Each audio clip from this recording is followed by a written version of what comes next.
Perkembangan terbaru kembali terjadi dalam perkara dugaan ijazah Presiden ke-7 Republik Indonesia Joko Widodo, Jokowi, yang menyeret nama Roy Suryo sebagai salah satu tersangka. Setelah sebelumnya mengajukan 2 permohonan pra-peradilan, tim kuasa hukum Roy Suryo menyatakan akan kembali menempuh jalur hukum dengan mengajukan pra-peradilan ketiga ke Pengadilan Negeri Jakarta Selatan.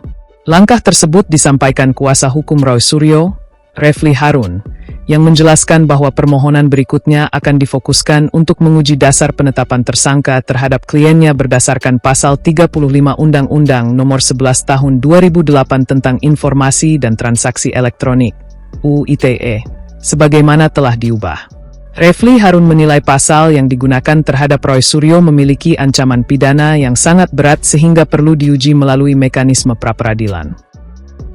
Refli Harun menjelaskan bahwa hingga saat ini pihaknya baru mengajukan pengujian terhadap penetapan tersangka berdasarkan Pasal 32 Ayat 1 UU ITE. Setelah proses tersebut berjalan, pihaknya berencana kembali mengajukan pra-peradilan untuk menguji penerapan Pasal 35 UU ITE. Dalam keterangannya kepada wartawan di Pengadilan Negeri Jakarta Selatan, Refli menyinggung ancaman pidana maksimal 12 tahun penjara yang melekat pada pasal tersebut. Kami baru menguji Pasal 32 Ayat 1, nanti Pasal 35 kita uji juga. Pasal 35 itu lebih dahsyat lagi. 12 tahun penjara. Coba bayangkan lihat muka Mas Rai, ujar Refli Harun kepada wartawan di Pengadilan Negeri Jakarta Selatan.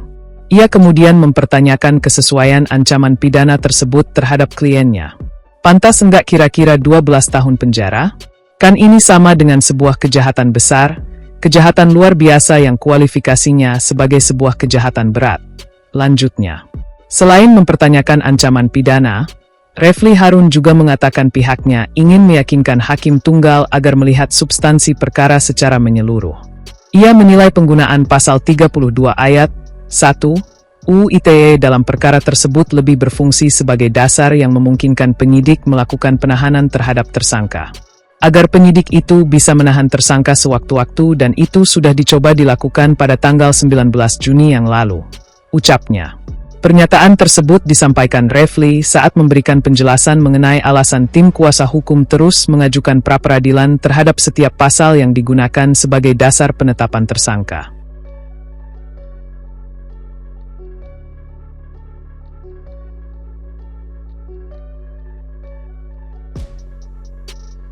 Jadi rekan-rekan media, tadi kita sudah sama-sama menyaksikan dan mendengar keterangan ahli dari termohon yaitu Polda Metro Jaya.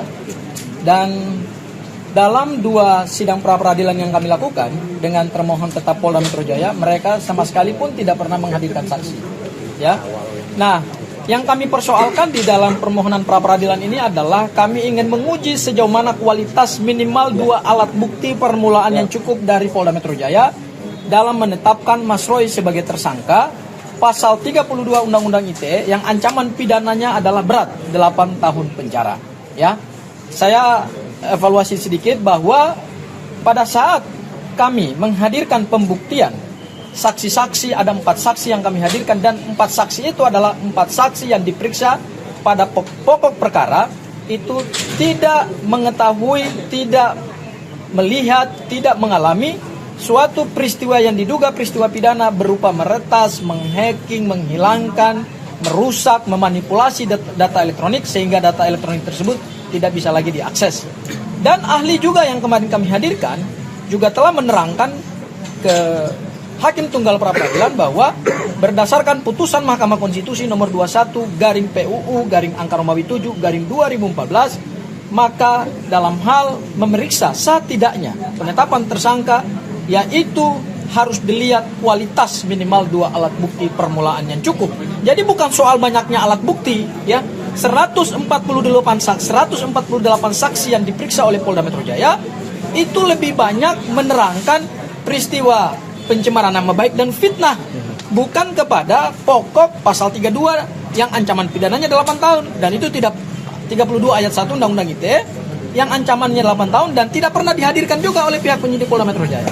Yang kedua adalah alat bukti surat. Akhirnya tadi terulang kembali pada saat pemeriksaan pembuktian dari ahli termohon pada pra peradilan pertama, Mas Roy, ahli jadi juga tadi terjebak di dalam memberikan keterangan alat bukti surat yang berkaitan dengan dokumen elektronik. Tadi kami menjebak ahli di menit-menit terakhir, apakah dokumen elektronik yang masih tersimpan rapi di akun X Dian Sandi, dan kemarin kami tunjukkan secara langsung di hadapan sidang pra peradilan dan dilihat juga oleh hakim tunggal, ternyata masih bisa diakses. Apakah itu adalah alat bukti surat dokumen elektronik yang mengalami kerusakan, mengalami manipulasi, dan apakah kemudian tidak bisa lagi dinyatakan diakses? Apakah itu bisa kemudian disebut sebagai dokumen elektronik dan dokumen elektronik tersebut tidak pernah bisa disita?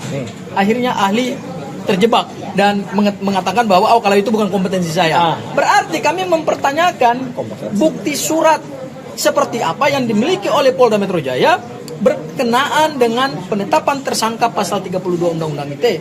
Dan mudah-mudahan Mas Roy, Bang Refli, keterangan ahli tadi justru di menit-menit akhir setelah dia menjelaskan secara normatif lah, ya itu kayak kuliah lah, awal-awal itu kayak kuliah lah ya.